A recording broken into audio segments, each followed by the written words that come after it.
Hola a todos, les extiendo un saludo muy cordial desde Colombia.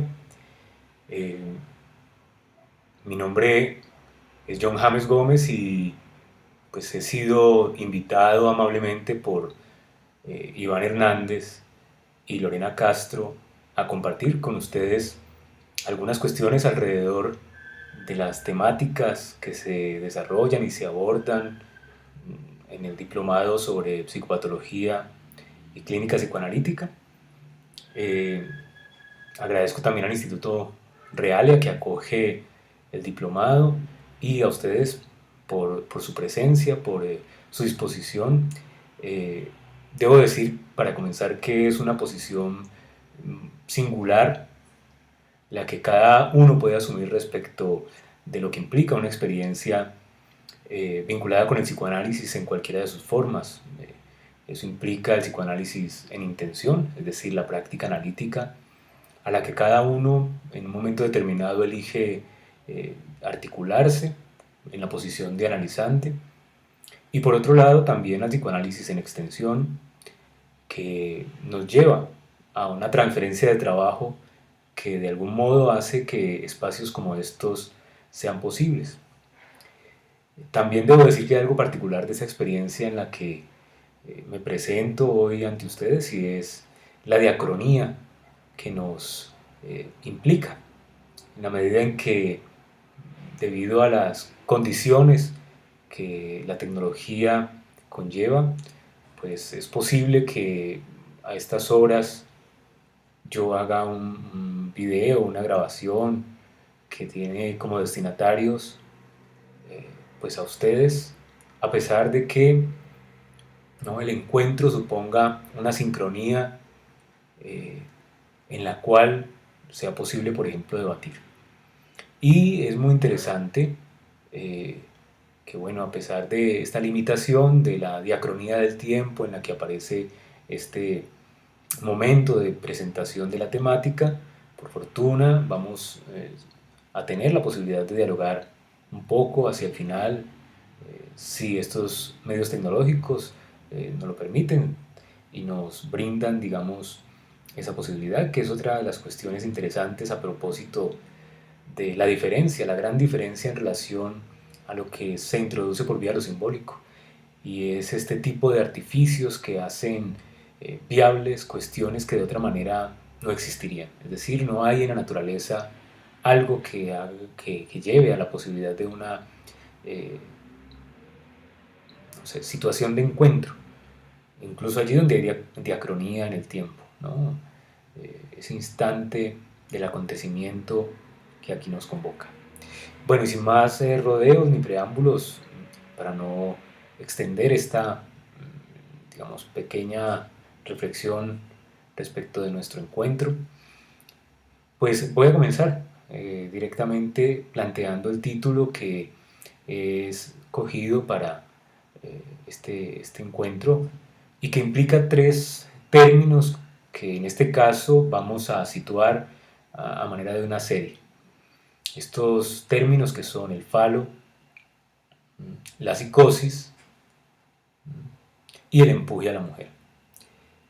Términos que ustedes reconocerán de inmediato, hacen parte de todo lo que es el argot, el lenguaje del psicoanálisis y particularmente de lo que Jorge Baños Orellana pues, ha dado en llamar el idioma de los lacanianos, que más allá de una jeringonza, de un lenguaje críptico o de un modo de hablar que nos haga parte de un mismo grupo, pues debe implicar para nosotros una pregunta constante, una interrogación. Y es a partir de esa interrogación que vengo, digamos, pensando algunas cuestiones que son las que plantearé a continuación y que tienen que ver con esta serie que es importante señalar no implican ningún tipo de desarrollo a nivel de una especie de maduración o de sustitución definitiva de un término por otro. Pues como ustedes saben, en psicoanálisis las series implican algo que Freud en el momento en que plantea su esquema óptico allá en 1900 y que presenta en el capítulo 7, apartado B, la regresión de ese capítulo 7 de la interpretación de los sueños, señala como algo que le parece absolutamente maravilloso. ¿no? Lo más deslumbrante o fascinante precisamente de que una huella que tiene una investidura, que ha quedado como una marca, no solamente pueda existir con todas las cualidades que arrastra de las investiduras previas en esa serie de las huellas némicas que fuimos presentando en el esquema óptico, sino que además las huellas preexistentes existen, cada una como ese momento fijo, ¿no? Una cuestión, digamos, de una serie un poco a la lógica o a la manera de la Orfeum eh, hegeliana, que señala que el paso de un estado al otro, en el caso de Hegel pensado alrededor de la noción y del problema del espíritu, pues no necesariamente implica la eliminación de lo anterior, más bien en la Orfeum está el hecho de que algo se conserva al mismo tiempo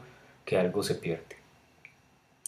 Dicho esto, entonces, no debemos tomar esta serie de falo, psicosis y empuje a la mujer como si fueran momentos que van a dar paso a la eliminación de lo anterior, sino que hay una instalación constituyente que nos muestra esa condición continua de cada uno de los términos en lo que sigue, en el término siguiente. Es como un poco lo que Freud señala también en relación a la serie de autoerotismo, narcisismo y elección de objeto. No hay allí una expectativa desarrollista ni una perspectiva madurativa, sino el soporte de una continuidad dialógica que implica la coexistencia de diferentes momentos en una sincronicidad del tiempo.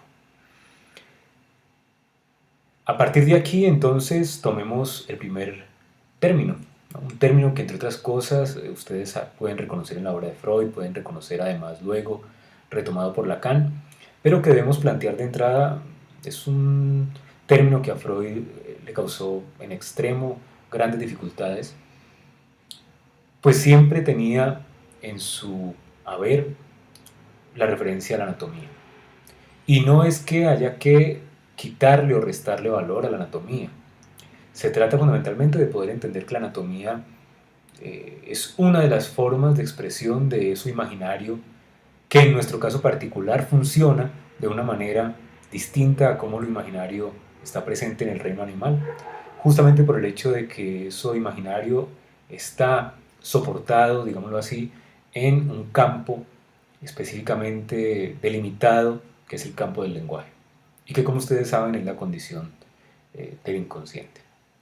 Entonces, eh, les propongo que hagamos un primer momento de aproximación a una cierta historia de la etimología, de la filología relativa a este término del falo, en la medida en que siempre es necesario reconocer justamente el valor significante que algo tiene, y para esto, si hay una disciplina que puede echarnos mano, pues es justamente la filología. Es interesante pensar esa doble etimología que esa palabra tiene. Ustedes seguramente la pueden relacionar de manera directa con la palabra phallus griega, pero les invito en este caso a que tomemos esa otra etimología que es tan propia además de nuestra cultura occidental, constituyente de lo que hoy en día podemos llamar incluso modernidad, en la medida en que arrastramos todo lo que es esta cultura romana antigua. Y esta otra vertiente etimológica que les propongo tomar es justamente la latina. Y en el latín antiguo la palabra falo tiene la etimología específica en la palabra facinus. Rápidamente ustedes seguramente pueden ubicar una relación entre la palabra facinus y palabras españolas como fascinación, fascinar, ¿sí? En efecto, al pasar esta palabra al español ha pasado bajo esa forma, pero es importante reconocer que en principio esta palabra designaba eh, el pene en estado de erección. Para los romanos la potencia era un baluarte, era algo que ellos querían ostentar. Ustedes lo saben, había un gran espíritu colonizador, el Imperio Romano no escatimaba esfuerzos en lo que tiene que ver con precisamente la extensión de su cultura, devorando a su paso otras culturas. ¿no? Engulléndolas, asimilándolas y sirviéndose de ellas también. Y en esa perspectiva, la potencia siempre tuvo un valor capital para ellos. Este pene erecto, que es el Facinus, además está vinculado con un dios, eh, es el dios Priapos, que ostentaba justamente este gran pene. Ustedes pueden ubicar buenas referencias al arte, donde se ha representado de muchas maneras a este dios, no solamente en el arte medieval, sino también en la época antigua, que particularmente pues estaba directamente vinculada con la cuestión romana. Y este Facinus que ostentaba Priapos, pues tenía como efecto precisamente una fascinación, ¿no? Lo fascinante, ¿no? De esa potencia, de aquel que ostenta una potencia, está vinculada con una cuestión del falo. De hecho, es importante señalar que en términos de la etimología, hay otra palabra que los romanos usaban para el pene, solo que daba cuenta del pene en estado de flacidez. Y esa otra palabra es la palabra mentula. Eh, Dicho sea de paso, esta palabra mentula tiene una relación, eh, digamos, cercana a nivel etimológico con la derivación mens, que es además de donde viene mente. Ustedes entenderán que hay en el argot popular un decir de que a veces los hombres solo podemos pensar allí donde el pene no está erecto, es decir, donde el pene está en estado de flacidez. Y algo de eso se puede constatar en esta etimología de la palabra que vincula mens con mentula y que aparece desde la condición antigua romana. Entonces tenemos esta oposición que nos señala que el facinus, que es el equivalente griego del falo, del phallus, pues es justamente el signo de una potencia que se puede hasta cierto punto ostentar y que tendría como efecto la fascinación, la fascinatio obnubilante. Y es importante el punto de lo obnubilante porque justamente esto nos lleva a otra palabra vinculada directamente con el falo y que ustedes van a reconocer, hace parte de todo el conjunto de conceptos con los que Freud va presentándonos poco a poco en su obra las relaciones entre el falo, el sexo, la castración, y es la palabra invidia, de la cual evidentemente deriva nuestra palabra española, castellana, envidia. Ustedes saben, Freud hace referencia a la envidia del pene, la penisneid, que articula como correlato de la angustia de castración, pero del lado de la mujer, mientras que la angustia de castración Freud suele ubicarla del lado de los hombres.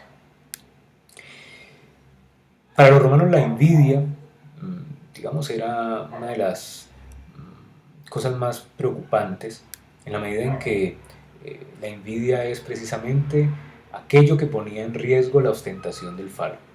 Si otro desea el falo, el otro lo envidia. Lo desea en el sentido de que lo envidia. Y esta palabra envidia, invidos, pues literalmente tiene que ver con los ojos, ¿no? Es lo que está ante los ojos, lo que fascina, lo que capta la mirada.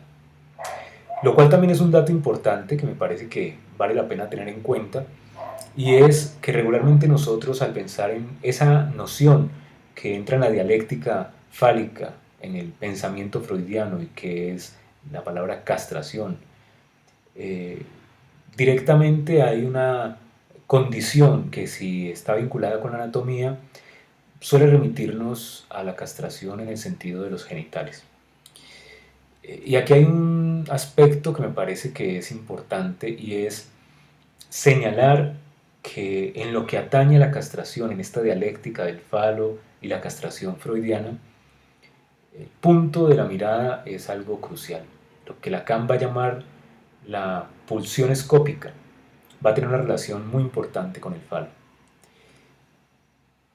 Pascal Quignard es un historiador de la filosofía, pero también un novelista francés. Ha escrito un texto maravilloso que les sugiero y del cual ahora leeré un par de fragmentos, de citas, para que hagamos alguna elaboración a partir de allí. Lo que nos presenta en su texto El sexo y el espanto es justamente en el capítulo 3 todo el tema del fascinus. Ustedes podrán constatar allí algunas de las cosas que yo aquí estoy hoy compartiendo con ustedes. Y mmm, hay un señalamiento puntual en relación a esto de la mirada.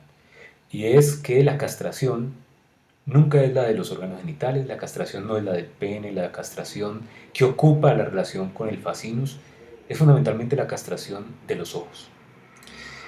Este dato no es menor, sobre todo si tenemos en cuenta a Homero, a Tiresias y en el caso particularmente freudiano, el mito de Edipo, porque ustedes recordarán, Edipo al descubrir la verdad, esa verdad que revela la consumación no solamente del incesto, sino del deseo parricida, eh, ejerce un acto, digamos, que constata la castración allí, en ese punto en el que la mirada se juega y es el hecho de sacarse los ojos. Eh, ¿Por qué la mirada, no? Es un aspecto que es a veces poco elaborado en relación a las cuestiones planteadas por Freud, pero que me parece vale la pena tomar con sumo detalle, sobre todo cuando pensamos la cuestión de la relación entre el texto de introducción del narcisismo y la propuesta lacaniana del estadio del espejo, que podríamos ver hasta cierto punto como un ajuste, una revisión, incluso una corrección del texto de introducción del narcisismo de Freud. Para las pulsiones parciales, Freud nos señala algunos objetos. Unos objetos que sabemos tienen a partir de Lacan un estatuto eminentemente imaginario y que por lo tanto no son equivalentes, sino sustitutos de ese objeto que Lacan signa con la letra A. Un objeto que existe porque lo simbólico indica su existencia como una falta, no como una presencia, digámoslo así, sino como una falta, una causa perdida, dice Lacan en el seminario sobre los conceptos fundamentales. Y el reconocimiento de esa causa perdida implica que aquellos objetos que encontramos en el mundo sensible intentan advenir al lugar de ese objeto que falta.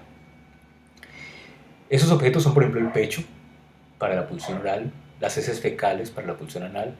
Lacan, como ustedes bien lo saben, introduce la pulsión escópica siguiendo esta dialéctica del ver ser visto, del voyerismo, el exhibicionismo y demás, en la dialéctica freudiana también de la mirada y de la escena primaria de lo que es visto. Y Lacan coloca allí el objeto justamente de la mirada. Y adicionalmente tenemos la pulsión invocante que Lacan ubica en relación a ese objeto que es la voz. Estos objetos evidentemente ocupan también el estatuto imaginario, el registro imaginario, hacen parte de él.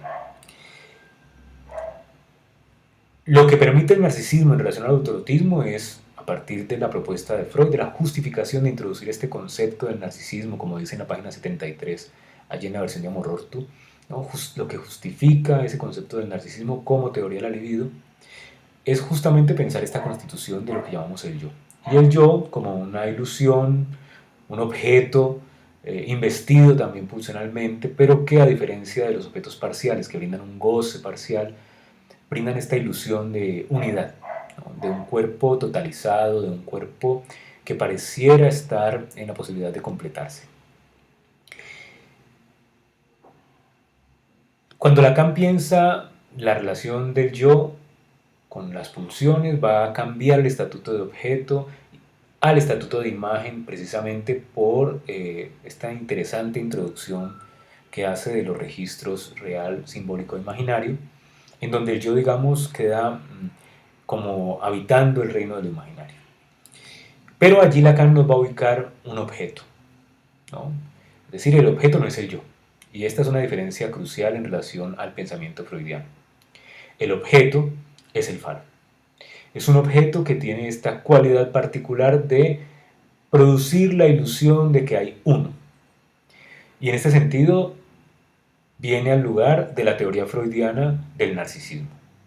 Entonces fíjense que el falo tiene en este sentido un componente muy interesante en relación a lo que produce como efecto en relación a la imagen constituyente, pero también en relación a lo que es la imagen vinculada con la mirada, ¿no? Porque también el estado del espejo implica una cuestión que es muy interesante, y es que uno podría preguntar algo que parece absolutamente ingenuo, y es, ¿cuándo he visto mi rostro en un lugar que no sea allí donde hay un valor de espejo? Una foto, un espejo literalmente, un video, ¿no? Nosotros en realidad tenemos esto familiar, más familiar para nosotros que es el rostro, y ante lo cual nos extrañamos. Vemos un video, vemos una foto y encontramos que en ese video, en esa foto, hay gestos, hay maneras de expresarnos, hay maneras de presentar ese rostro que nos son completamente extrañas y ajenas.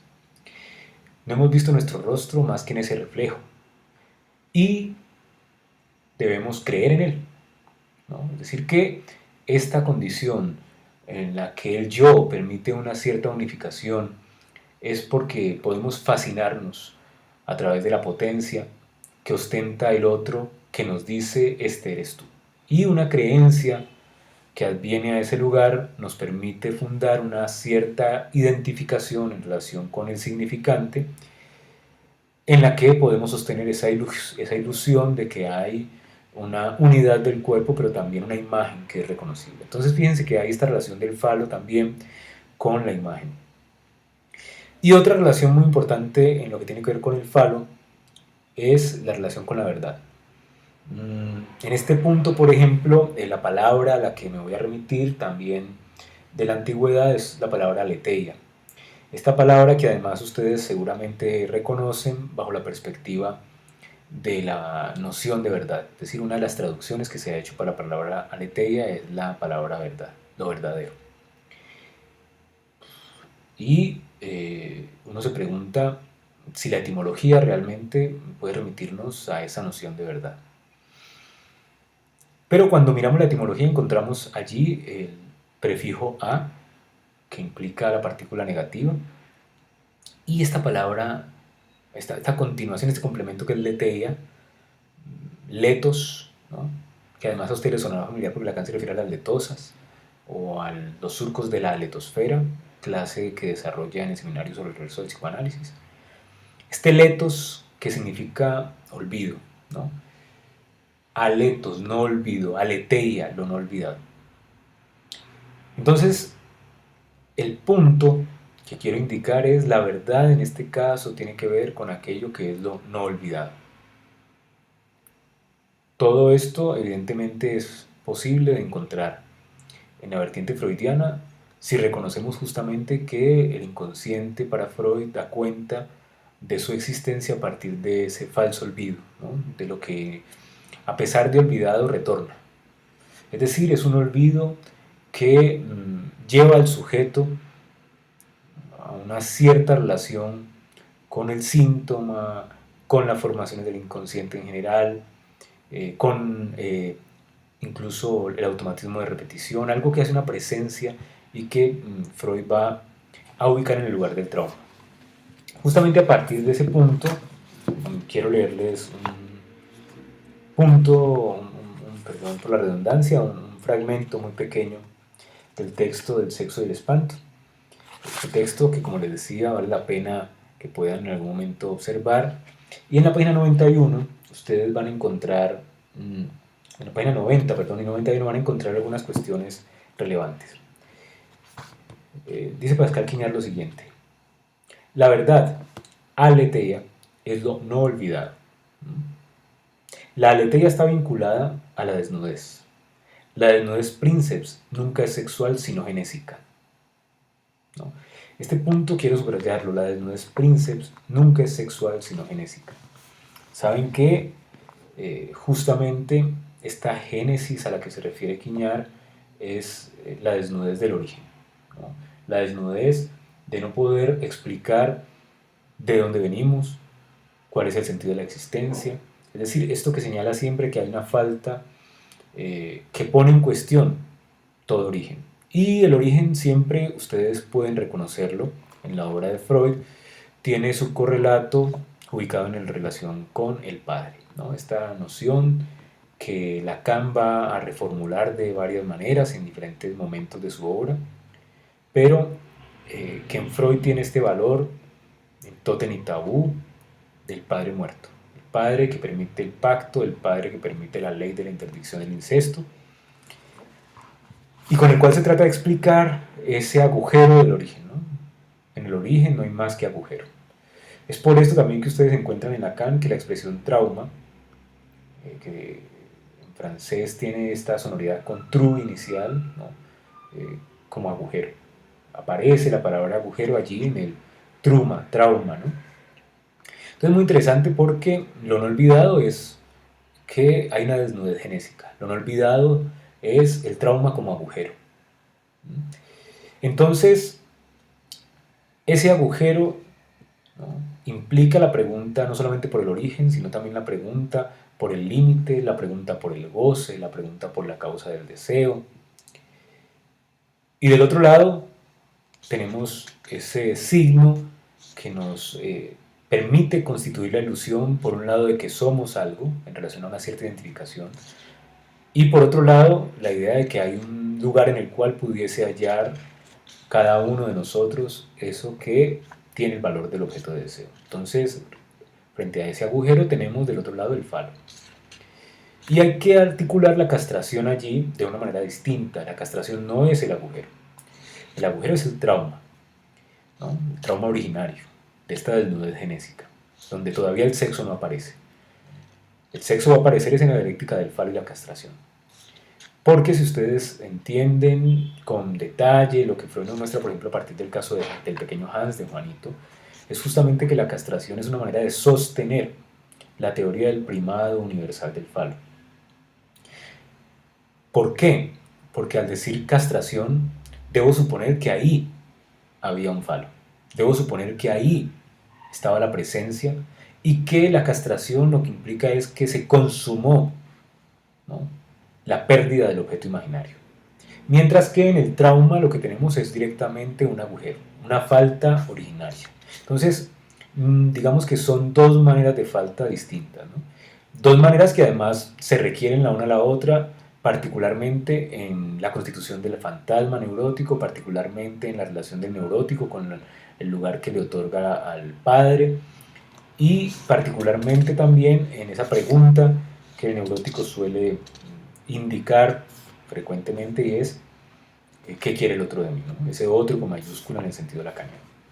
Entonces vamos, digamos, armando esta relación entre falo y verdad, es decir, entre fascinus y verdad, y esta relación del fascinus con la fascinación, con la potencia, ¿no?, que implica entonces que en algún lugar habría la posibilidad de sostener una potencia de la verdad, ¿no? ¿Cómo llegar a la verdad? ¿No? Ustedes saben que Lacan siempre tiene una gran preocupación por el tema de la verdad y siempre la relaciona con una imposibilidad. Es decir, la verdad tiene un punto de real, un punto que implica un retorno siempre a ese agujero que se introduce por lo simbólico, pero que tiene digamos, una aporía, ¿no?, un callejón sin salida lógico, que es esto que nos relaciona con lo real. Entonces, esa verdad, digamos, se busca por la palabra, a través de la palabra. Y en ese plano, la función de la palabra es una función que, si bien habita el campo de lo simbólico, se articula en el campo de lo simbólico, es una palabra que tiene una función también imaginaria, que da cuenta de que la palabra en sí misma es mentirosa, ¿no? Aquel que busca la verdad, que busca decir la verdad, miente. Y miente incluso en contra de su voluntad. Miente porque la verdad no es posible de ser dicha completamente. Miente porque no puede hablar desde otro lugar que no es el fantasma. Entonces, la verdad es un punto que produce también una cierta fascinación. ¿Por qué? Porque queremos ubicar ahí, en el lugar del agujero, al falo.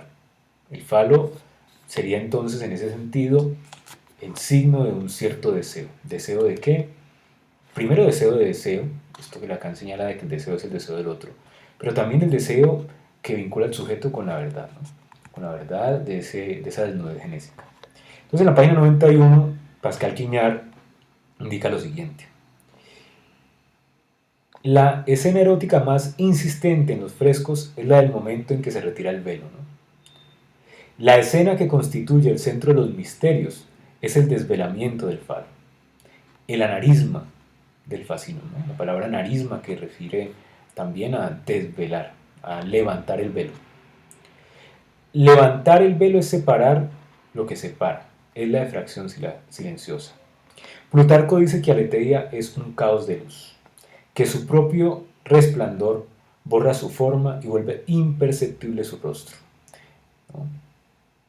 Pero añade extrañamente Plutarco, eso no quiere decir que Aletheia esté velada, está desnuda. Los velados somos nosotros, solo los muertos ven lo que no está oculto. Esto es, digamos, un aporte muy interesante de Quignard, que además debo decir es un lector de Freud, es un lector de Lacan, y su escritura y su investigación no es sin la influencia, evidentemente, de lo que el psicoanálisis posibilita.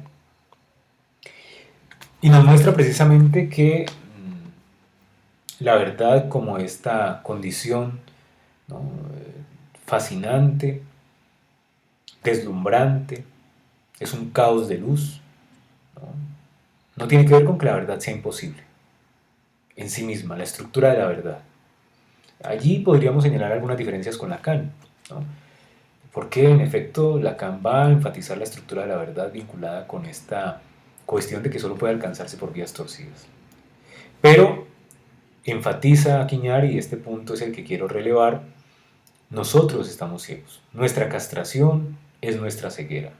Nuestra castración es el hecho de que estamos fascinados, ¿no?, por esta potencia fálica. Entonces, podemos separar, a pesar del origen de la palabra fascinus, vinculada al pene de Priapo, podemos separar el significante fálico, tal como Lacan va a articularlo, de el pene como referente anatómico, como presencia imaginaria, ¿no?, de esa condición fálica. Ahora, ¿por qué es importante, si vamos a hablar de la psicosis, si vamos a hablar del empuje a la mujer, esto que tiene que ver con el falo? Lo cual nos lleva al segundo término de la serie que he venido proponiendo, y es el término psicosis, ¿no? En primer lugar, vale la pena recordarlo, en el texto que Lacan en 1969 entregó a Jenny Aubry y que fue publicado como Dos notas sobre el niño, nos menciona, nos presenta de manera, digamos, demasiado condensada, difícil, pero rica, una serie de cuestiones vinculadas a la posición en la que puede venir el niño en relación al deseo del otro materno. Y este texto además guarda toda una relación, ustedes pueden constatarlo, con lo que va a presentar o con lo que había presentado Lacan años antes en su seminario sobre la formación del inconsciente, particularmente este capítulo titulado, o bueno, esta clase titulada La metáfora paterna, titulada en el establecimiento de Miller de esa manera, y en los dos, digamos, relatos que hace Lacan de su clase de seminario dedicadas a los tres tiempos del Edipo, que además ustedes saben, pues son tiempos lógicos, ¿no? ¿Y qué es lo que allí se nos presenta, ¿no?, en esos tres tiempos del Edipo y en esos lugares que Lacan va a señalar en relación al texto de Dos notas sobre el niño? Primero, que es posible que el niño advenga al lugar del objeto para el fantasma de la madre. Esto implica en primera instancia que ese niño es objeto del deseo del otro, cuestión constituyente por demás, habría que decir necesaria, en un sentido de que lo necesario en lógica es aquello que no puede no ocurrir, dado que solo a partir de ser ubicado en ese lugar del objeto para el deseo de la madre, puede tener una existencia. una existencia que ya no es solamente la de un organismo viviente, sino una existencia que es además la de un, digamos, significante que hace parte del campo simbólico. Es decir, es una manera de ser parido de otra forma que ya no es la del parto orgánico, sino la de parir, ¿no? Ahora una existencia que tendrá que en última llevarlo a parirse a sí mismo en un momento determinado. Esta existencia en el deseo de la madre implica entonces que puede alojarse en esa condición del fantasma materno que implica una alienación a ese deseo, que implica una alienación a ese deseo. Evidentemente es necesario que haya una extracción, dice Lacan, en el momento en que el niño puede establecer un punto de separación en esa relación con la madre, punto que por demás no es algo voluntario, consciente, es una contingencia en ese lazo que liga a la madre con el niño y que implica la extracción de ese objeto, que en últimas no es otra cosa que el objeto mismo que él constituye del fantasma materno. Esto es un dato que hay que tener en cuenta porque mientras que en Freud, si ustedes revisan el más allá del principio del placer, cuando se refiere a la dialéctica allí presentada del Ford-Da, este juego del niño entre la presencia y la ausencia, Freud nos dice que lo que el niño actúa con el Ford-Da es la partida de la madre, ¿no? La madre que se va y este interés de él de poder pasar de la posición pasiva a la posición activa, en cuyo caso sería ahora él quien dice, soy yo quien te echo, no eres tú quien se va, soy yo quien decido que te vayas. Para Lacan, la pérdida no es la de la madre, ¿no? Esto implica más bien que es la pérdida de un objeto, en el sentido en que ese objeto habla de la cosa, lo que para Freud es la cosa, el Das Ding, que tiene las mismas propiedades que va a tener en Lacan el objeto A. De hecho, les sugiero a propósito de esa relación entre la cosa y el objeto, un texto muy interesante de Mustafa Safwat que lleva el título El lenguaje corriente y la diferencia sexual, ¿no? Todo lo que se dice del objeto, del objeto A lacaniano, se puede decir de la cosa freudiana. Y viceversa, evidentemente. Entonces, esa extracción del objeto implica una primera separación, ¿no? Es una separación en la cual él ahora entra en juego, el niño, ante la existencia de ese otro, del deseo materno, en una relación nueva, inédita, para un segundo tiempo del Edipo, en el cual aparece esta figura ahora del padre, ¿no? Pero es un padre que no es aún el padre de la identificación, no es el padre de la ley, no es el padre del nombre del padre en Lacan. Es un padre vinculado con el rival, ¿no? Con la idea de la especularidad, de la existencia de ese otro con el cual en el esquema L lacaniano ustedes pueden ubicar en el eje imaginario en la relación entre yo y el otro. ¿A qué lugar adviene el niño en esa relación, ¿no?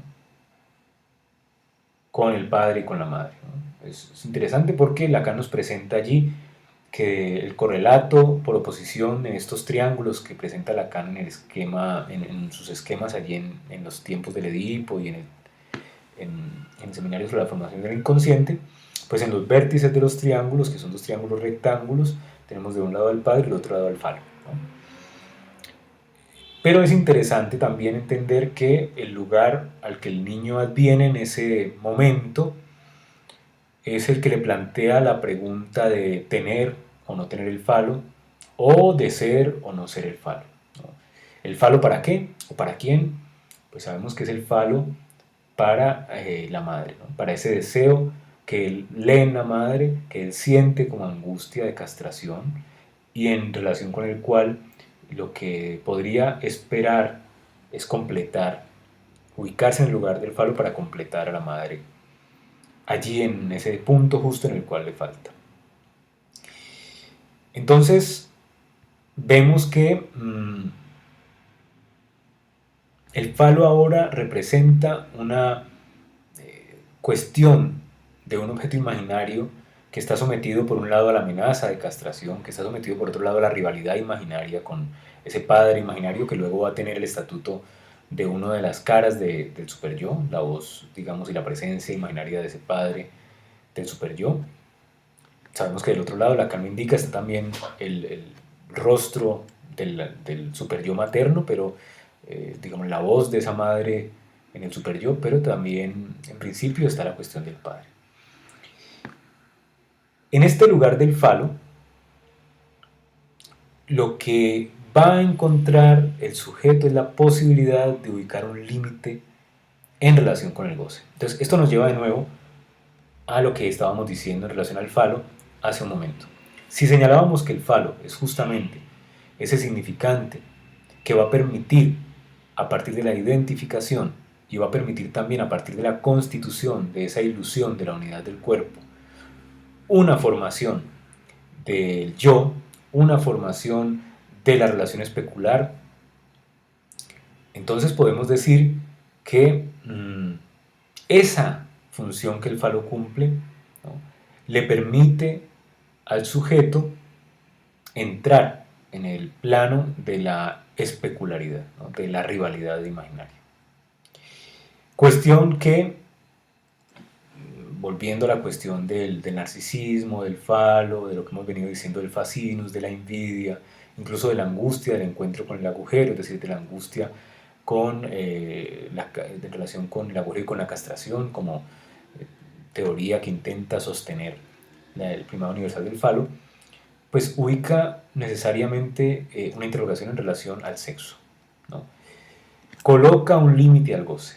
Mientras que el goce parcial está vinculado con esos agujeros del cuerpo, con esas zonas particulares en las cuales eso más singular que habla de nuestras legítimas rarezas que son nuestros modos de gozar, que a veces, en efecto, no en pocas ocasiones, tienden a una excepcional voluptuosidad, ¿no?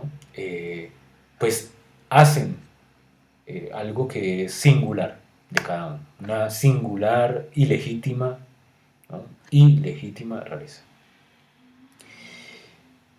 Mientras que en relación con el falo, el agujero encuentra una posibilidad de límite. El falo es un significante que va a permitir que en la medida en que ese cuerpo se forma en una cierta ilusión de unidad, en la medida en que ese cuerpo a través del falo articula una cierta función de lo que podemos llamar el uno, el goce encuentra un cierto límite. Esto quiere decir, ¿no?, que hay otras formas de goce. Digamos que el goce parcial, el goce autoerótico, el goce de los agujeros, es un goce que está vinculado con esa tendencia de un cierto plus, ¿cierto? La palabra plus tiene esta particularidad de que además de significar más, cuando se piensa desde la lógica de Boole, por ejemplo, a lo que Lacan prestó mucha atención, implica al mismo tiempo sumar y restar, ¿no? Porque en lógica de Boole, sumar y restar son la misma cosa. 1 más 1, 1 menos 1, la suma es 0 en cualquiera de los dos casos. O 1 en otro caso, ¿no? Saben que de allí proviene la idea de la lógica binaria con la que funcionan estos aparatos por los que hoy estamos, digamos, comunicándonos. O malentendiéndonos, porque de todas maneras sabemos, gracias al psicoanálisis, que a diferencia de lo que piensa las teorías comunicativas, la función del lenguaje no es la comunicación, sino la del malentendido. La comunicación es inequívoca en los animales. En los animales no atravesados por esto del campo del lenguaje, por este campo del significante. Entonces, esa lógica binaria, ¿no?, da cuenta de que el goce puede sumar y restar al mismo tiempo. Uno puede ver el goce, por ejemplo, allí donde el alcohólico cada vez que bebe, y entre más bebe, pues experimenta una sed mayor, ¿no? Entonces, allí donde suma goce, al mismo tiempo resta goce. Y ese goce es inacabable, inagotable, ¿no? Ese agujero demanda, exige ¿no? Que se le alimente, que se le satisfaga, ¿no? Para mostrar una y otra vez que es insaciable. No es una relación de la necesidad con la saciedad, es una relación de la pulsión con la, digamos, satisfacción irrealizable, con esa satisfacción asintótica. Mientras que en relación al goce fálico hay un límite. El significante permite ordenar una cierta cadena, ¿no? Permite darle una cierta lógica a ese goce. Pero ya hemos dicho que esa relación del falo necesariamente para permitir la constitución de ese acotamiento del goce, pues requiere de la castración, ¿no?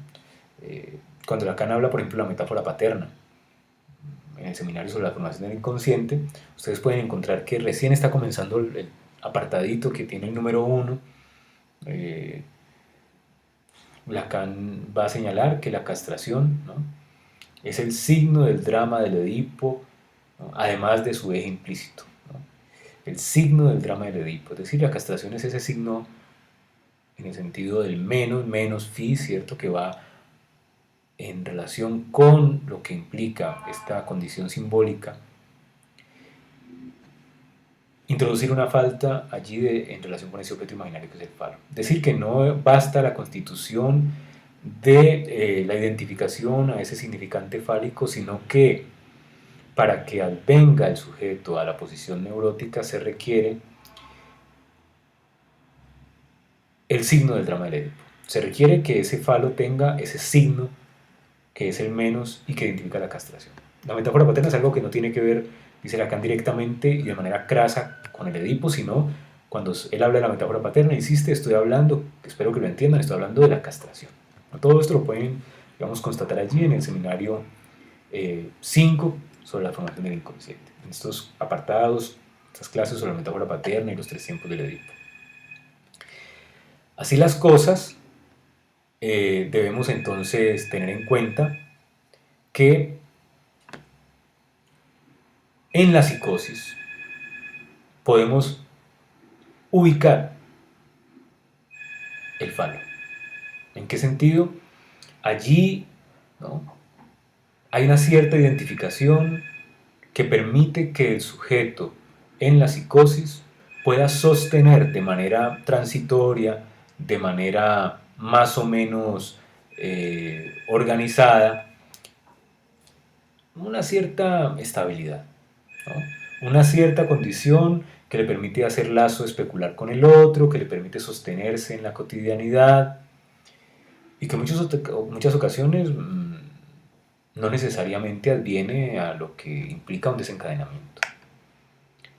Pero sabemos que hace falta lo que en ese tercer tiempo del Edipo se introduce, y es esta condición del nombre del padre, que para Lacan va a ir desde el plano significante en el seminario sobre la psicosis, que es el seminario 3, y de una cuestión preliminar a todo tratamiento posible de la psicosis, a ciertos decires que tienen una doble condición. Es algo que el nombre del padre es al mismo tiempo algo banal y algo excepcional, y que también remiten a estos 3 registros de lo real, lo simbólico y lo imaginario, porque ustedes saben que Lacan afirmó que esos 3 eran sus nombres del padre, ¿no? Es decir, lo que permite anudar y sostener en función de ese agujero causa que implica el objeto A, esto que llamamos realidad, que no es más que la fantasía, ¿no? Y esto puede sonar un poco contradictorio, pero si ustedes han estudiado con atención tanto a Freud como a Lacan, vemos que los nombres de la realidad en Freud y en Lacan son el complejo de Edipo, la fantasía, el fantasma, el síntoma, es decir, que la realidad tiene estructura de una ficción, y esa ficción, ¿no?, es la que produce el sujeto, que además en inglés este fix es lo que repara, ¿no? La palabra fix, reparar, pero también fix de fijación, ¿no? Es algo que fija un cierto marco para la realidad. De allí la importancia, por ejemplo, de la fantasía o del fantasma en la neurosis, que gracias a la relación entre el falo y ese signo del drama del Edipo que implica la castración y que le da un eje, digamos, articulador a partir de esos significantes que vienen a constituir una cadena en relación al nombre del padre, pues le permiten al sujeto sostener eso que llamamos realidad, ¿no?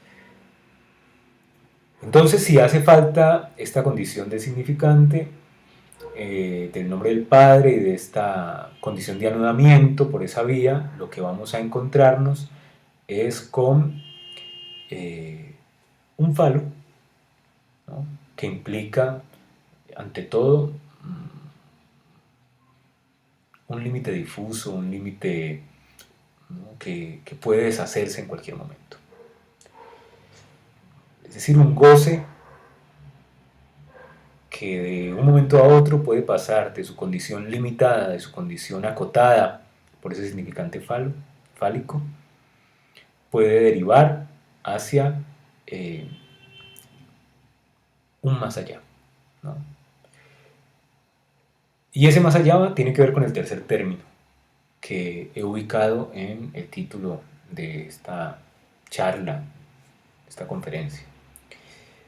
Término que aparece en el Atolondradicho, que es un texto además muy rico, un texto con una, digamos, potencia en relación a lo que Lacan usa de la topología y da como lugar a la topología en relación a todo lo que es el psicoanálisis, a sus formalizaciones o sus intentos de formalización en relación al psicoanálisis. Y que son textos, digamos, del Atolondradicho y otros seminarios como el Seminario Aún y demás, que hacen parte ya de, digamos, una elaboración muy cuidada de Lacan alrededor de todo lo que es la topología, ¿no? Y también de las fórmulas de la sexuación que van a aparecer justamente en ese seminario Aún. Y el término que allí Lacan introduce es precisamente el del empuje a la mujer, ¿no? Voy a leerles este texto, ustedes lo encuentran en los otros escritos, y el fragmento en el cual aparece esta cuestión del empuje a la mujer lo van a hallar en la página 490. El sujeto, en la mitad en la que se determina a partir de los coantores negados, recuerden, Lacan está en las fórmulas de la sexuación, ubicando una nueva lógica que va de pasar del todo, que venía desde Aristóteles con las premisas mayores a las que Freud presta atención. Si ustedes miran, por ejemplo, en Proyecto de Psicología para Neurólogos, van a encontrar esta noción de la proton-pseudos, que es la premisa falsa. Toda premisa mayor, a la luz de Lacan, toda premisa mayor termina deviniendo una proton-pseudos, una generalización que necesariamente es falsa. Y Lacan va a introducir el no todo, un paso en relación con esos cuantores o cuantificadores, donde lo universal del para todo X queda sometido a una negatividad, ¿no? Esta negatividad que es el para no todo X, ¿no? O no para todo X. Hay que, incluso podríamos pensar cuál de las dos maneras es correcta de enunciarlo. Entonces dice el sujeto en la mitad en la que se determina a partir de los cuantores negados, en la medida en que nada existe, en que nada existente hace límite de la función, no podría por ello asegurar lo que sea de un universo. Así, al fundarse con esta mitad, ellas, no todas son, se refiere a las mujeres. Y en consecuencia, y por ello mismo, ninguna tampoco es toda. Es decir, Lacan va a ubicar esta cuestión del no todo, del de no todas son, en relación a las mujeres. No hay un conjunto universo de las mujeres, no hay una totalidad que pueda dar cuenta de qué es una mujer, ¿no? La mujer siempre tiene ese punto de incompletitud, no vinculado con la amenaza imaginaria de la castración, ni con la angustia, ¿no?, de castración, sino con la castración consumada. Dice Lacan, podría aquí, al desarrollar la inscripción que hice, mediante una función hiperbólica de la psicosis de Schreber, demostrar en ella lo que tiene de sardónico el efecto empuje a la mujer, que se especifica con el primer coantor, habiendo precisado bien que por la irrupción de un padre, como sin razón, se precipita aquí el efecto experimentado como forzamiento en el campo de un otro, a pensarse como lo más ajeno a todo sentido.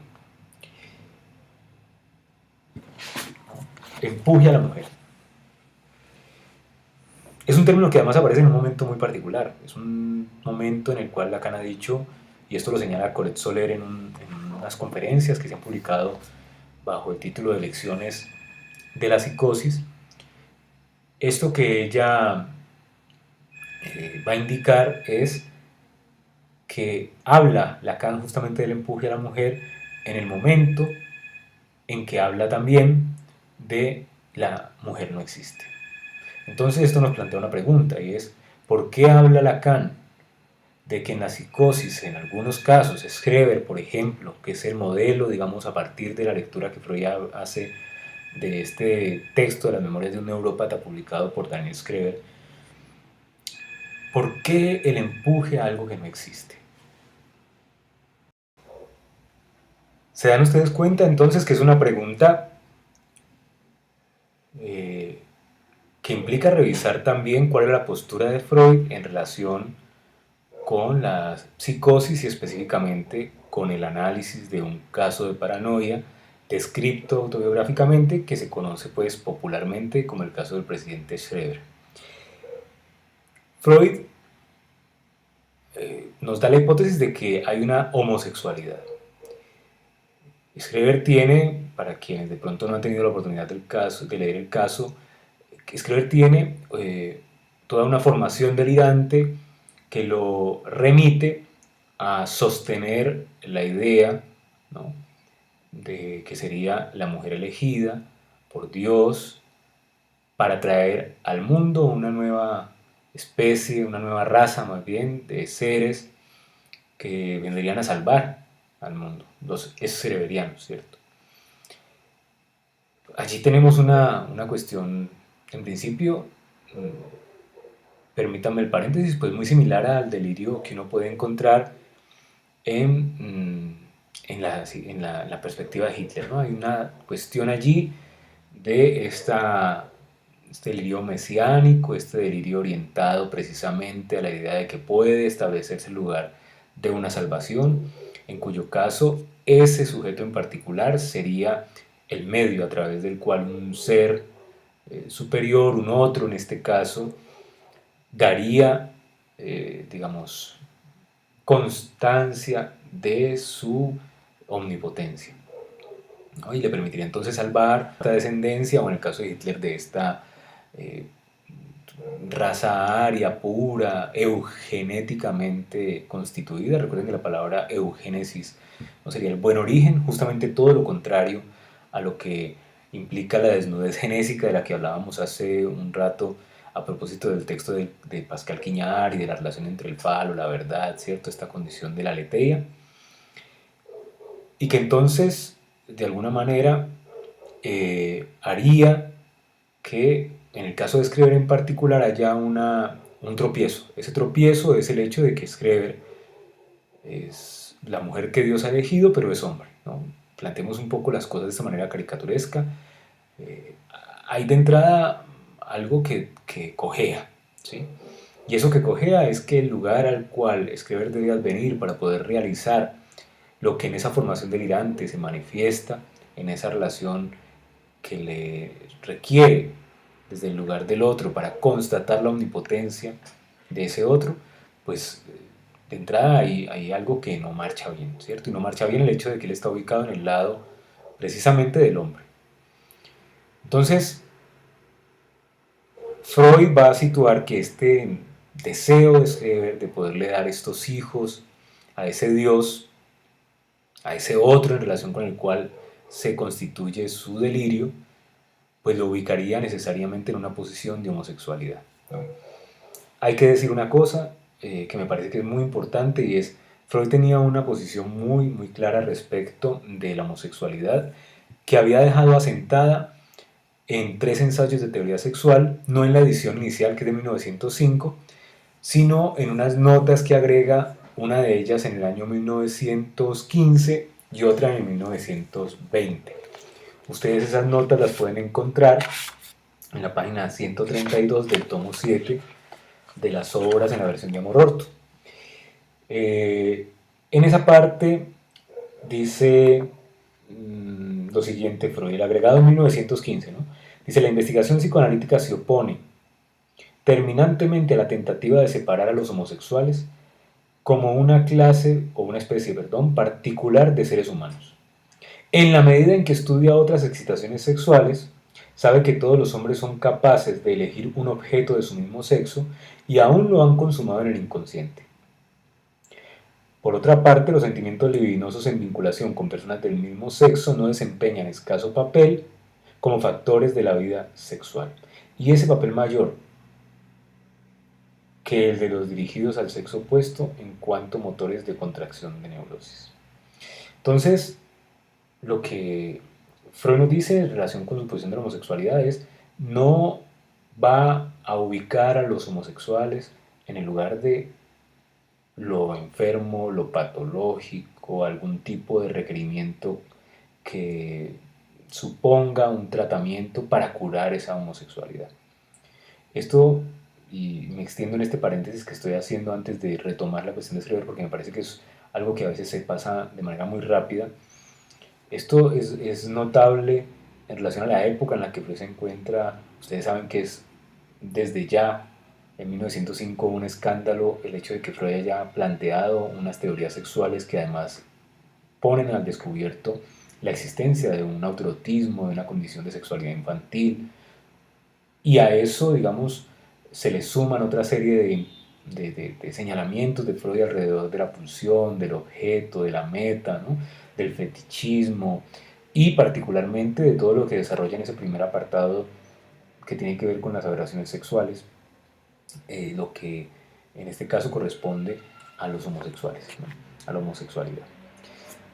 Y tener en cuenta además que para el caso del DSM, este manual de diagnóstico, pues solamente fue excluida la homosexualidad como un, digamos, trastorno, fue sacada como trastorno de allí en el momento en que los homosexuales ganan la lucha jurídica hacia 1983 más o menos, habiendo empezado todo un movimiento desde los años 70, que hace que más que un cambio clínico o en el punto de vista clínico de la psiquiatría con respecto a la homosexualidad, lo que hay es un cambio del punto de vista jurídico respecto de los derechos de los homosexuales. Y es ese cambio el que tiene un impacto sobre la clínica, lo cual muestra de una manera muy contundente que buena parte de lo que vemos en los manuales diagnósticos, particularmente en este manual que es, digamos, el paradigma de la psicopatología psiquiátrica, el manual de diagnóstico y estadística de los trastornos mentales, pues dependen sobre todo de un punto de vista moral jurídico, ¿no? Recordemos que no se trata en psicoanálisis de la ley cuando hablamos de lo jurídico, porque en términos de Freud y en la perspectiva de Lacan, propiamente hablar de la ley implica hablar del nombre del padre, implica hablar de la ley de la interdicción del incesto. Mientras que el resto de normas hacen parte de una condición jurídica que, si bien son leyes desde el campo que el derecho ostenta, pues desde el punto de vista del psicoanálisis hacen más parte de las condiciones morales. Y las condiciones morales, ustedes saben, cambian con el tiempo, se transforman de acuerdo a ciertas vicisitudes, a ciertas, digamos, movilizaciones sociales. Y en este caso los homosexuales ganan un terreno hacia los años 80, cosa que por ejemplo no han conseguido todavía los transexuales, ¿no? Encontramos que todavía aparece esta cuestión del trastorno de identidad de género y demás allí haciendo presencia en el manual de diagnóstico. Habrá que ver si, digamos, hay un triunfo finalmente del movimiento social de la comunidad LGTBI sobre el punto de vista moral de la psicopatología psiquiátrica, que quiere hacerse pasar en no pocas ocasiones como algo de orden clínico, ¿no? Allí hay que entender ese punto. Para Freud, el punto de vista de la clínica, por más que estuviera él sometido a los paradigmas morales, a los presupuestos jurídicos, ¿no?, de una época peculiar, con todo el componente victoriano que todavía pesaba sobre Inglaterra y Europa en general, y del cual Freud, pues, digamos, era hijo, un hijo de esa época.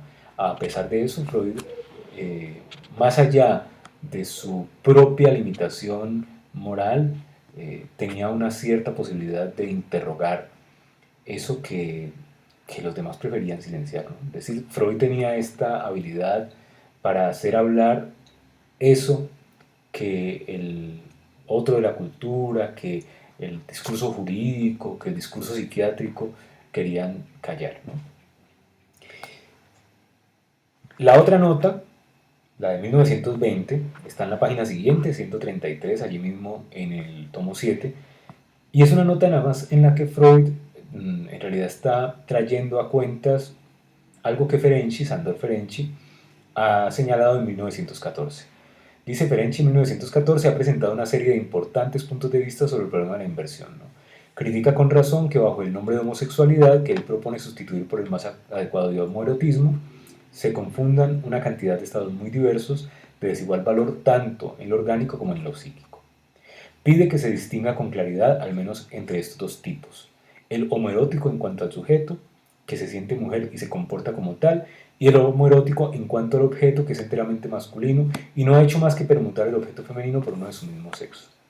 Entonces, tenemos que Freud además tenía un punto de vista particularmente claro a la luz de lo que implicaban las posibilidades de su época en relación también con la sexuación, ¿no? No era la lógica de la sexuación ni las fórmulas de la sexuación con las que Lacan va a presentar esta nueva propuesta del no todo, donde lo femenino va a introducirse como ese conjunto que nunca puede cerrarse, es un conjunto que está marcado por esa incompletitud, que no tiene el límite, que está presentado por lo que coloca el significante fálico del lado hombre.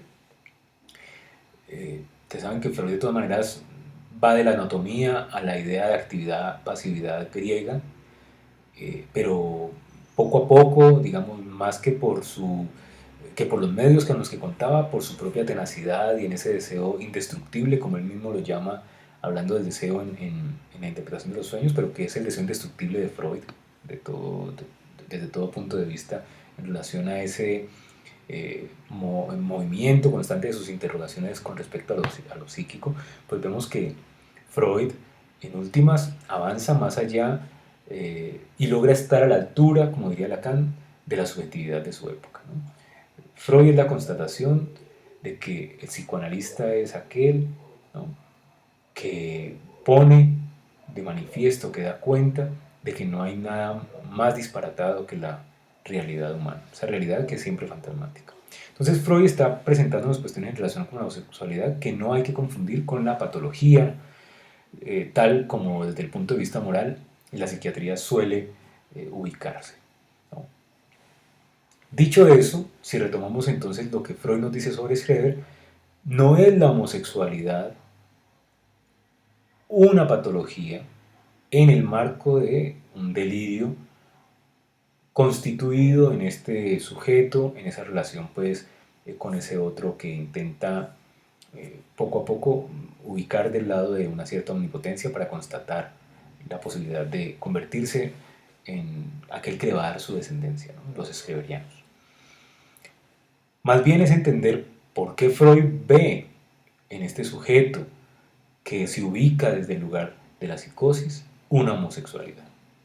Y hay que decir que no es la primera vez que Freud se enfrenta a ese problema de lo que podría ser una cierta confusión en relación con la homosexualidad. Ustedes saben que en el caso de Dora, Freud tropieza un poco también con esta idea de la homosexualidad de Dora, justamente por la triangulación que hay en relación al señor K, a la señora K, ¿no? Pero hay una diferencia importante, ¿no? Del lado de Dora estamos del lado de una mujer, del lado de Schreber estamos del lado de un hombre que tiene un empuje a la mujer. Del lado de Dora tenemos esta relación de la envidia fálica, ¿no?, con la señora K. Tenemos esta relación que además Lacan va a situar con una cierta expresión que no deja de ser motivo de indagación constante, y es que la homosexualidad en últimas es algo propio de lo femenino, de las mujeres. Digamos que la homosexualidad no, por definición, está en ese campo, y que bueno, eso meritaría otra discusión distinta, pero que no es en todo caso lo mismo que se nos plantea del lado de Schreber, ¿no? Y es en ese punto en que Lacan va a servirse del caso, por un lado, en un análisis que ya venía haciendo muchos años antes de El atolondradicho, cuando plantea el escrito de una cuestión preliminar, ¿no?, a todo tratamiento posible de la psicosis, pero que no aparece con claridad esta expresión del empuje a la mujer, sino hasta este texto de los años 70 que es el Atolondradicho. ¿Cuál es la diferencia entre la posición de Freud en relación con Schreber al juzgarlo como homosexual y la lectura que hace Lacan de esto mismo reorientado hacia el empuje a la mujer? ¿No? El empuje a la mujer implica en ese sentido orientarse, decíamos hace un momento con la pregunta, ¿cierto? Que nos planteábamos orientados por Colette Soler, orientarse hacia lo que no existe, orientarse hacia el hecho de que podría dársele consistencia a la existencia de un conjunto universo a propósito de lo que es la mujer. Es el A que Lacan barra, ¿cierto?, para señalar que ese conjunto como tal no existe. Este es un conjunto incompleto, es la paradoja del conjunto universo, ¿cierto? En el sentido russelliano. La paradoja de Russell, de Bertrand Russell, del conjunto universo implica que ese conjunto tendría que poderse contener a sí mismo y al mismo tiempo no contenerse a sí mismo, ¿no? Y eso es una paradoja. Si ese conjunto universo, para poder ser el conjunto universo, tiene que contener todos los conjuntos, todas las unidades que componen el conjunto, pero al ser en un conjunto, tendría que hacer parte de esas unidades. Entonces se genera esta paradoja. Si se contiene a sí mismo, entonces ya no es el conjunto universo, sino que es una unidad del conjunto. Y si no se contiene a sí mismo, no es propiamente un conjunto universo, porque haría falta al menos un conjunto, que es su unidad como conjunto universo, para completar ese conjunto. Y la lógica de lo femenino para Lacan está ubicada desde esa perspectiva, ¿no? Hay algo allí que siempre da lugar al agujero. Algo falta, algo da cuenta de que esa mujer no existe y que más bien existen una por una, pero cada una de ellas está sometida a esa condición, esa ley, digámoslo así, del no todo. ¿Sí? Del lado hombre tampoco podríamos decir que existe el conjunto de todos los hombres, pero hay la ilusión del uno, ¿no? Por eso en esta cita que leí ahora de El Antrón ha dicho, esto de un padre que Lacan refiere a Schreber, ¿no? Es este un que Lacan escribe con mayúscula, es esta ilusión de que en algún punto se puede ubicar en el lugar de lo que no existe, en el lugar de la mujer, ¿sí? Algo que va a darle finalmente la completitud, la finitud al conjunto universo, dejando por fuera completamente el agujero. Ya no solamente estamos del lado de la cuestión de la castración, en tanto falta, ¿no?, del objeto imaginario, ¿no? Les sugeriría en este caso, por ejemplo, remitirse a las tres formas de falta de objeto a las que se refiere Lacan en el seminario sobre la relación de objeto, que es el cuarto seminario, porque justamente para Lacan es importante la diferencia entre la privación, la frustración y la castración, y lo más interesante, digamos, en este momento para nosotros es ver cómo la castración, que es simbólica, tiene un agente que Lacan en ese momento ubica como el padre real y tiene un objeto que es imaginario. Es interesante en esas relaciones que Lacan establece allí, que son relaciones lógicas, que no pueden repetirse los registros. Si el agente es real y la falta de objeto es simbólica, entonces nos queda solamente el registro imaginario, por lo tanto el objeto debe ser imaginario. Si la falta es imaginaria y el agente es simbólico, entonces el objeto debe ser real y así sucesivamente. Y en el caso de la castración, que es simbólica, hay un agente real, dice Lacan, y el objeto es imaginario. Entonces, en la castración tenemos todo que ver allí con el lugar del falo, que era lo que pensábamos ahorita de este signo del drama del Edipo,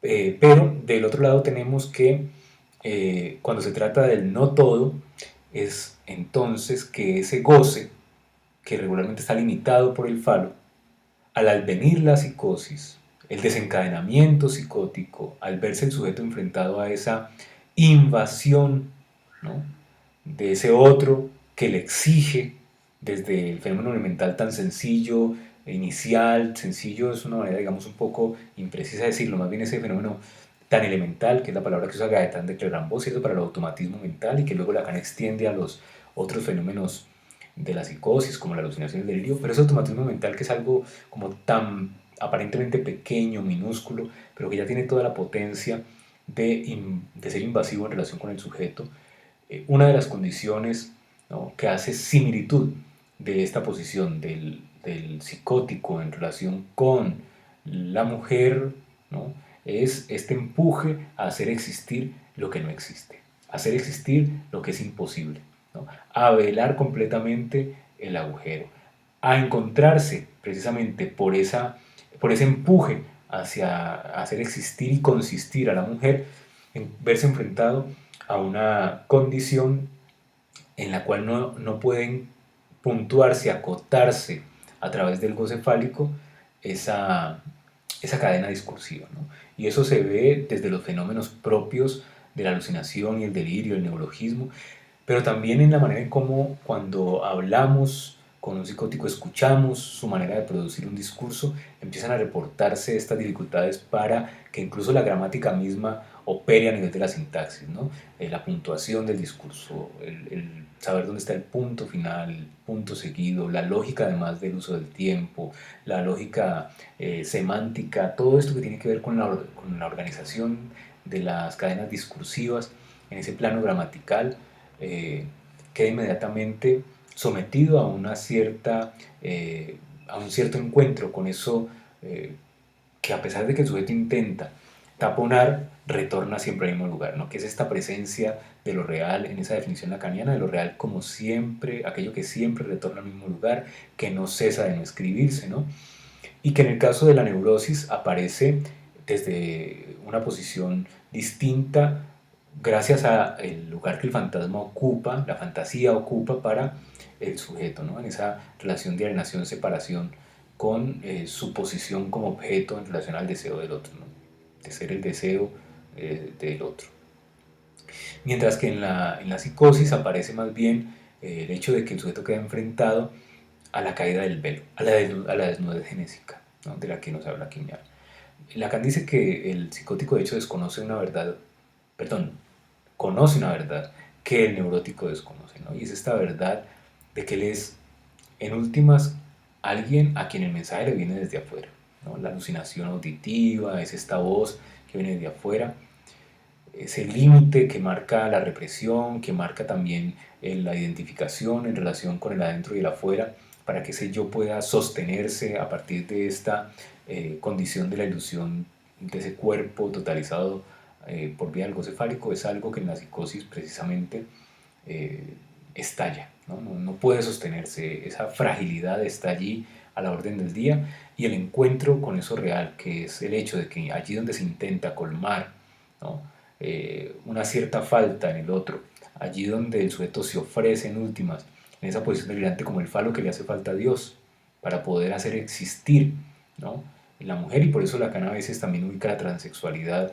cerca de ese plano, no siempre de la psicosis, también de la perversión, pero este asunto de la presencia del falo para completar, ¿no?, a una mujer y hacer existir y consistir a la mujer es algo que se manifiesta en Schreber como este empuje a la mujer, es un empuje no a lo femenino. Esto es un punto que me parece que es importante, no es solamente el empuje al encuentro con ese goce ilimitado propio de lo femenino, es también un empuje al encuentro con lo real, justamente por querer hacer consistir eso que no existe, ¿no?, hacer consistir, a dar lugar a esto que es el hecho de que la mujer no existe, ¿no? Schreber quiere ubicar ese lugar de la mujer.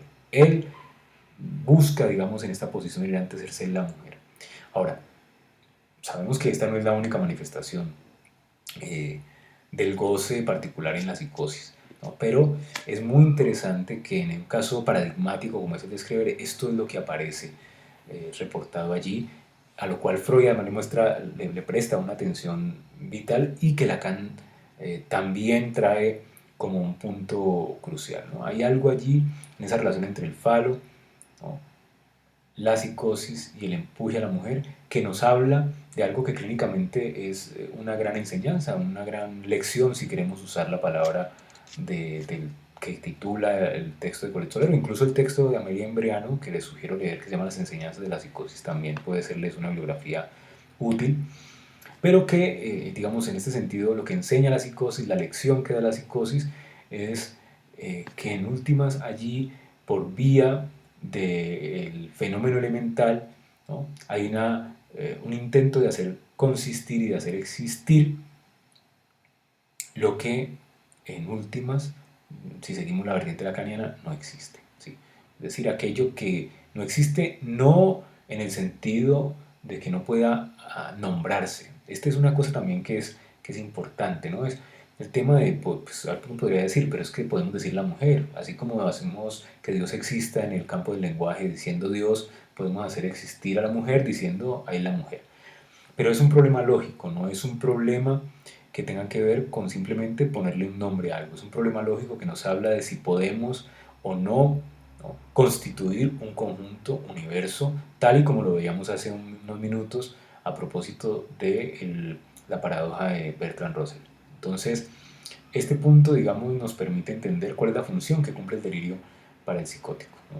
La función que cumple el delirio para el psicótico es justamente la de reparar, la de intentar suplir lo que por la ausencia del significante y de los decires y de las condiciones que reporta esto que Lacan llama el nombre del padre en la neurosis, ¿no? No marcha. Y no marcha empujándolo entonces a ese exceso que no es el exceso de la voluptuosidad del goce, voluptas, hijo de Psique y Eros en la mitología, ¿no?, sino que lo empuja es a la voluptuosidad de la mujer, ¿no?, a querer hacer existir esto que llamamos la mujer, y que precisamente, insisto, y excusen mi reiteración, es importante señalar, aparece en el momento en que Lacan ha dicho la mujer no existe. Entonces creo que podría dejar hasta aquí y bueno, ver la posibilidad ahora ya no a través de esta grabación, sino en vivo, de tener algunos minutos para conversar, escuchar sus consideraciones, sus preguntas, incluso sus posiciones de debate, de contraargumentación, porque se trata un poco también de hacer rico un espacio donde, para a mi manera de ver, el psicoanálisis debe poder permitirnos no entrar en una cadena de repetición eh, sin salida, ¿no? Justamente la compulsión de repetición es algo que se manifiesta mucho en el psicoanálisis cada vez que convertimos los textos en un automatismo de repetición, hacemos frases de cajón y textos completos como colchas de retazos con frases de Lacan, pero tenemos que tratar de entender eso, cómo podemos articularlo. Entonces yo he hablado de ciertas cosas, eh, pero es importante que podamos dialogar alrededor de eso, interrogar eso, ¿no?, interrogar lo que podemos comprender alrededor de ello. Les agradezco mucho su atención. Para mí ha sido pues un gusto tener la oportunidad de presentarles estas ideas que sé que pues, obviamente son incompletas, como todo lo que podemos decir en relación a lo que el discurso nos posibilita. Y bueno, les agradezco nuevamente a Lorena, a Iván, a ustedes, al Instituto Realia, y bueno, espero que entonces en efecto podamos hacer la conversación. Saludos para todos.